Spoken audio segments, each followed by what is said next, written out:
service.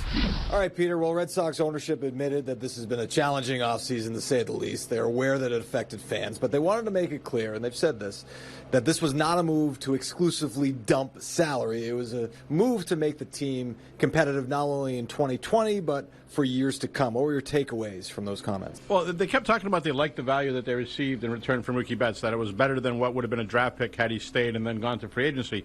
And that's true. They got 3 players back, 2 of which who are pretty good prospects, and Alex Verdugo, who's a major league ready player. But part of the value of what they did was also getting salary relief. And I think what happens now is you wait and see how will they use that salary relief. Will they use it to add to the roster, whether it's this year or next? And what kind of players will they get when they do that? Yeah, and that was another point that was made, that they're not waving the white flag, that this isn't a quote-unquote bridge year. They do have more financial flexibility. Do you think that we could see some new faces before spring training ends? I mean, I think it's possible. Certainly they could use an addition to the rotation. And you look at the money that they do have available, it's not enough to bring in, I mean, there aren't any big-name free agents left, but they certainly could supplement their roster with some players. The bigger question long-term is they'll have a lot of flexibility next year, and how will they use that? And maybe not free agency, but maybe through trade, too, right? Sure.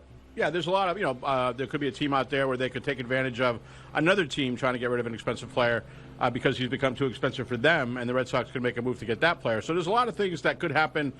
I don't think as much for this season, but certainly for next. Ownership was asked about the possibility of bringing Mookie Betts back in free agency. Red Sox president and CEO Sam Kennedy said they obviously can't talk about another player that's on another team right now, but did mention that, hey, since this ownership group has been in place since 2002, they've had the highest payroll, if not the highest payroll in baseball. Is that something that we take a look at, we read between the lines and say this team might make a push for Mookie in the offseason? Well, it reminds me about when they traded John Lester, and they said the same thing. We'll try to bring him back as a free agent. They did try to bring him back, but in the end they were outbid by the Chicago Cubs. If at some point you felt like you didn't want to put so much of your resources into one player, that's not going to necessarily change in a year. I think that's a philosophical decision. Do you want to invest $35 million in one player as opposed to getting 5 players for the same cost and having a deeper roster? If you didn't think that now, I don't know that you would necessarily think that in October. So I think a lot of that's going to be what Chaim Bloom thinks is right for this team moving forward.